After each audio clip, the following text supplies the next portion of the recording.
Well, folks, the playoffs began with 12 teams when we started just a few weeks ago.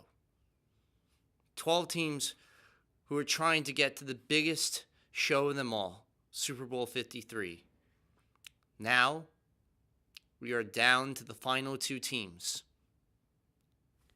In less than 2 weeks, or actually, it'll 10 days from now.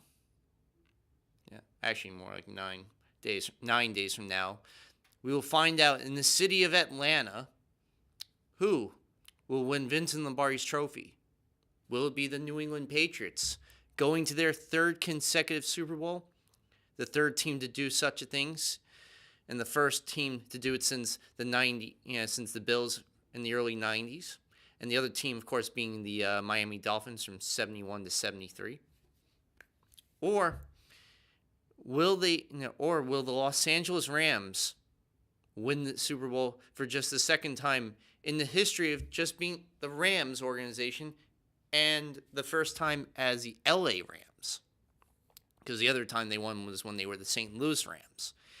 And what's crazy about this rematch, because as we all know, this is where the Brady-Belichick dynasty began, Super Bowl 36, when Brady's squad defeated the St. Louis Rams, or at the time the greatest show on turf, 20-17 that year.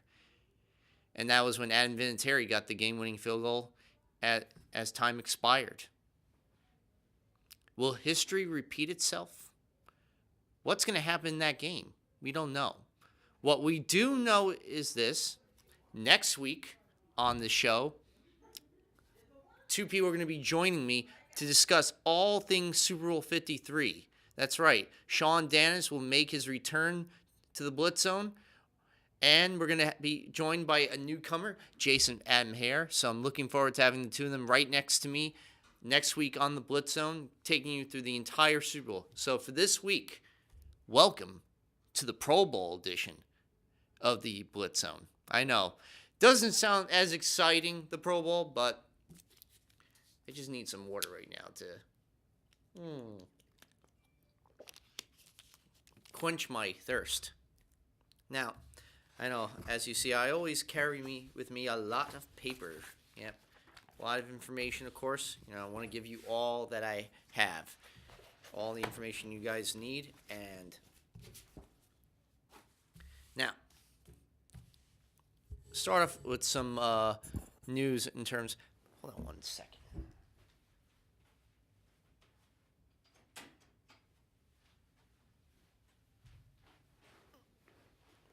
I'm back. Magic. Well, before I get into the nit and gritty of football, let me first start off with, of course, our playbook. Right now, going on at Seaview Playwrights Theater is the final weekend of the Who, Tommy musical. It's a great musical. Some amazing songs, including Pinball Wizard, directed by Tina Barone, with cast members such as Bobby Vaccaro, Amanda Rose Benjamin, Rena Sklar-DeBalb, Victoria Gullo. So it's really a good cast of people that are in this show. I got my tickets already online for tomorrow night's performance. However, all online tickets have been ceased, so there won't be any more chances of getting tickets online. However, you can still purchase your ticket at the door. You just have to be at the show a half hour before curtain. So if you want to see the show, they're playing tonight in about less than an hour from now. So I would get there at 7:30 for tonight. Tomorrow night is another 8 o'clock performance. So again, 7:30 to try to get there, to purchase tickets at the door, cash only. And Sunday, the final performance will be at 3 o'clock, so that's 2:30 to be there to try and get tickets at the door. All performances will be at Seaview Playwrights Theater on 460 Braille Avenue on the campus of Seaview Hospital. Definitely go and see. It's a good show. And looking forward to seeing this cast as well. And starting off next week at the Little Victory Theater is the next show, Some Girls. One of the actors in the show, very good friend of mine, near and dear to me, Ariana Nicoletta, awesome person. Soon to be later this year, will be directing Staten Island Shakespeare's Antigone, along with Ariel Marcus in the summer repertoire of As You Like It. That should be a really great run right there, but that's going to be in July. For now, though, we have Some Girls next Friday to Sunday, and the following Friday, that's February 8th to the 10th. All performances, the Friday and Saturday shows will be at night, at 8 o'clock, and the Sundays will be the matinee performances at 3. If you want to reserve your seats, definitely contact Alberta Thompson at the Little Victory Theater to reserve your seats. There's only about, I think, 50, maybe 60 seats at capacity to have, so if you want to see the show, definitely try and get it before they fill up. You will not be disappointed. And it's a great show. It looks like a good premise for the show, and I'm very excited to see it next Saturday.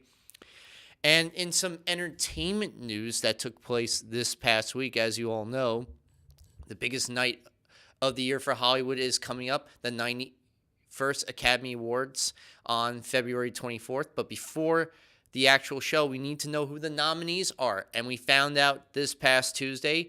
Congratulations to The Favorite and Roma for tying up for the most nominations with 10 apiece. Both of them were nominated for director. Yorgos Lanthimos for The Favorite, not The Lobster. That was another film he did years ago. And, of course, Alfonso Cuarón for Roma. So congratulations to those individuals on that nomination. For Best Picture, they both received. And they also received several acting nominations. For The Favorite, of course, we saw Olivia Colman with Best Lead Actress. And again, in the Supporting Actress category, both Emma Stone and Rachel Weisz, both previous Oscar winners in the lead actress. Actually, Emma Stone for lead, and Rachel Weisz actually was a supporting actress winner for The Constant Gardener. But they both have won previous Oscars. And for Roma, 2 first-time nominees for Yalitza Aparicio. This was her debut film, nominated for the role of Cleo in Roma.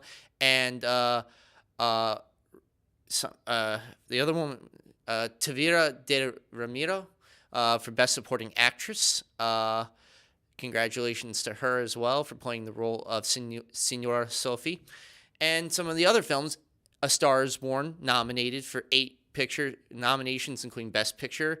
Actor for Bradley Cooper. Best Supporting Actor for the first time, Sam Elliott. Congratulations. And also first-time lead actress nominee, Lady Gaga, who also was nominated for original song with Mark Ronson for the showstopper hit in the film, Shallow, which is also up for some Grammy nominations coming up in a few weeks. And also congratulations to Glenn Close on her 7th Oscar nomination. Maybe this will finally be her year. And congratulations to every person that was nominated and to all the films. I wish you all the best of luck. I'm doing an Oscar show, actually filming next week with several people, Charlie Sullivan, Melanie Randall, Keith Gregory Taylor, and Gary Bradley, who, if you've gone to any show on Staten Island Community Theater, you will instantly recognize these people. They are amazing, incredible, talented people, and I'm so happy and thrilled and honored to have them with me on this panel when we're going to be filming next week. And when we get the actual dates and times and when they will be released, or when it will be released, I'll definitely let you know on my Facebook page for sure. So definitely contact me on Facebook or message me and for any more information on that.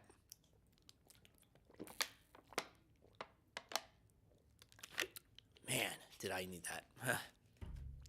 Now on to football.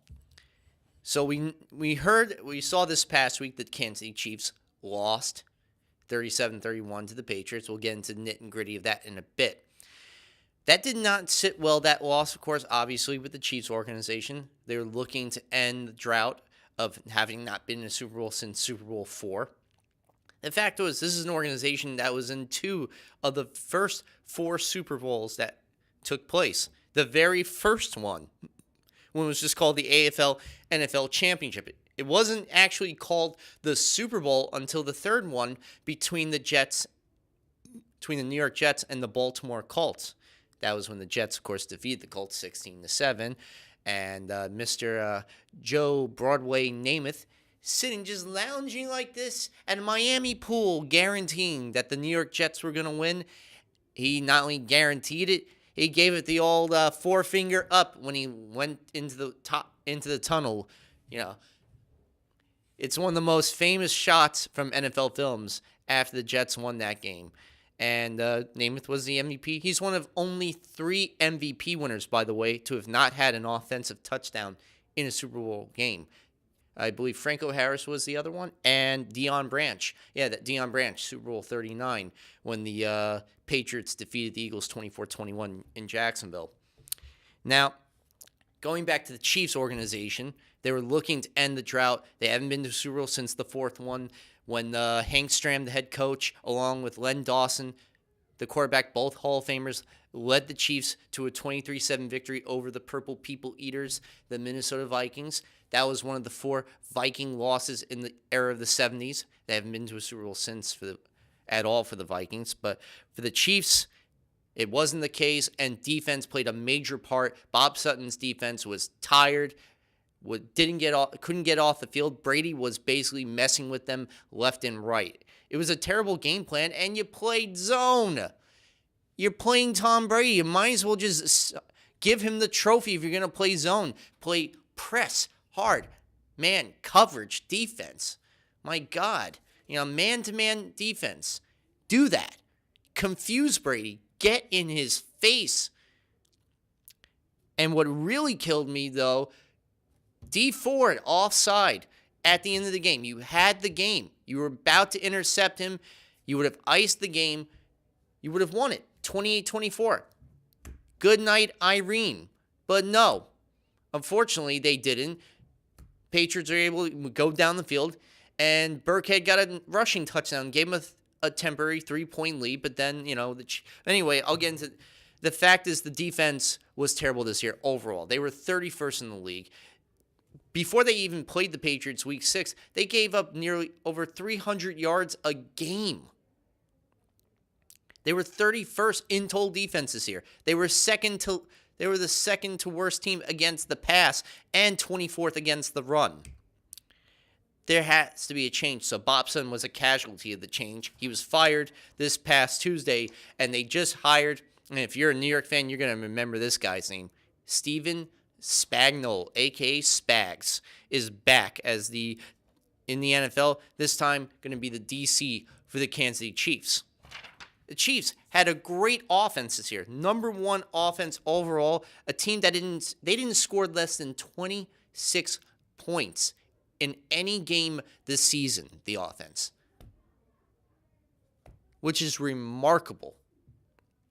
And yet they unfortunately did get shut out in the first half. But it was the offense that carried the team. The defense is what dragged the team at times and put Mahomes and the offense in precarious situations where they had to score 30-plus points a game. Now, with Spagnuolo coming on board, his brand of defense maybe will counter that and will balance the offense, and they can go over the edge next year and possibly get that Super Bowl championship. Just get the appearance, and then let's see if they can get the Super Bowl. But still, I feel bad for Bob Sutton. I wish him all the best. And what's crazy is the divisional round. He was applauded for his work. Look what he did against the Colts, a team that came in winning 10 of their last 11, and he forced the Colts to go 3 and out on their first 4 drives in the first half. They gave up only 13 points overall. Yet on Championship Sunday in the AFC title game, they couldn't do that against Brady. And Brady really played them like a fiddle. And he conducted the orchestra and got the offense moving whatever direction he wanted and didn't care what the defense had to say. Well, again, all the best to you, Spags, in your new role as the DC for the Chiefs, and for Bob Sutton. I hope you find work somewhere else, just not with the Jets.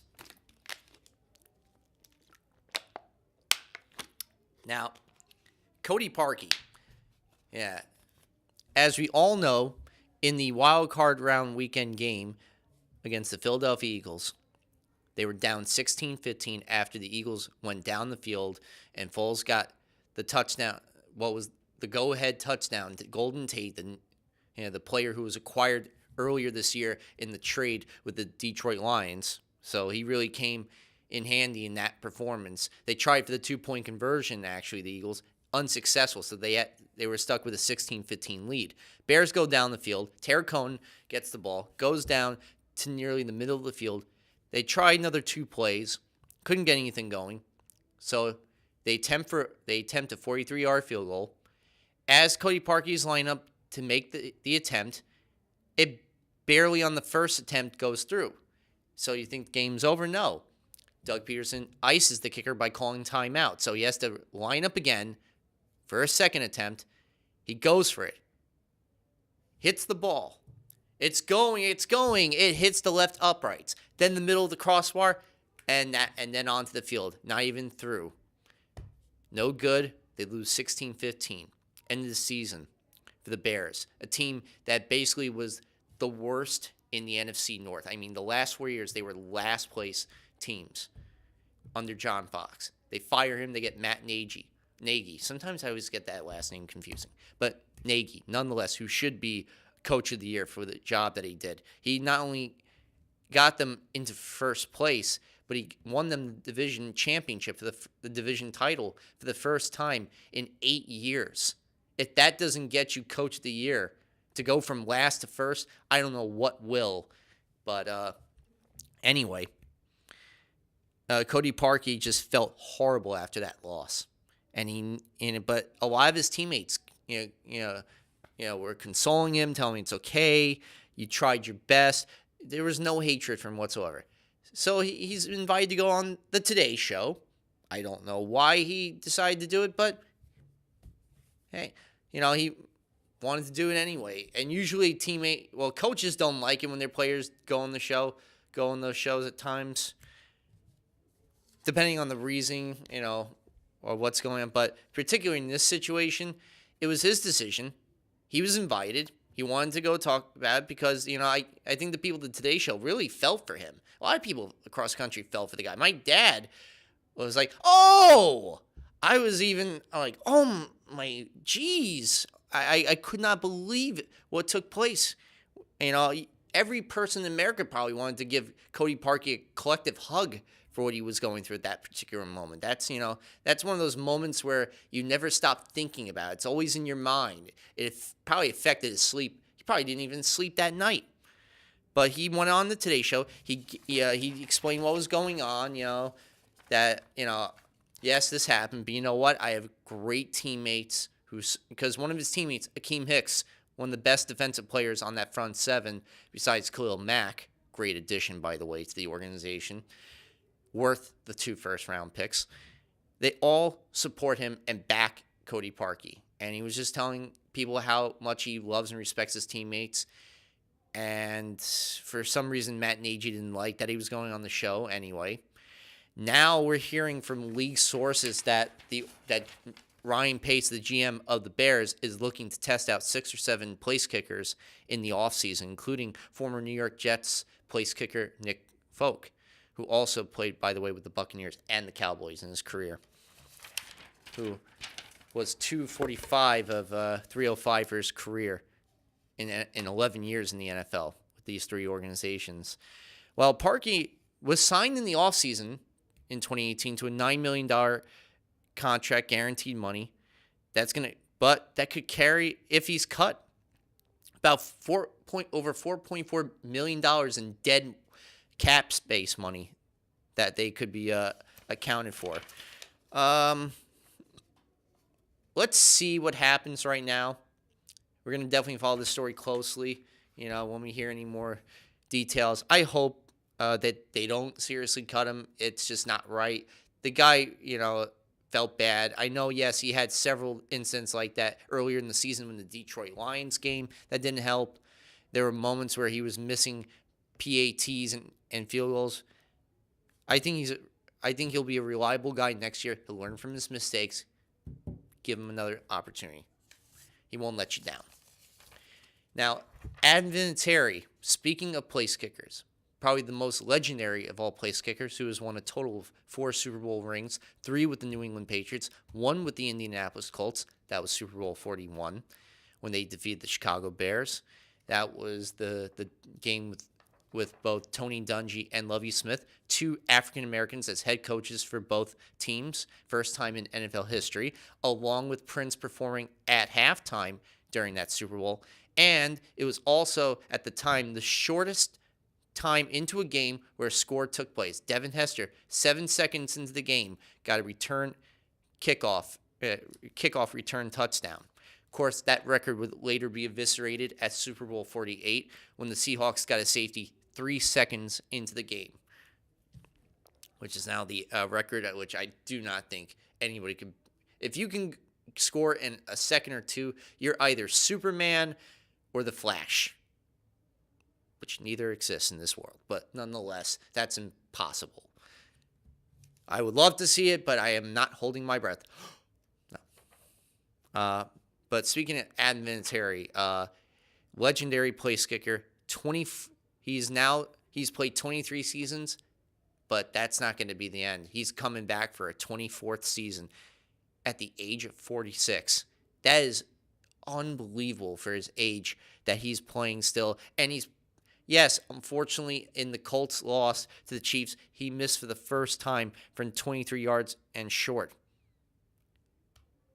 It was an unfortunate miss for him, and he missed an extra point.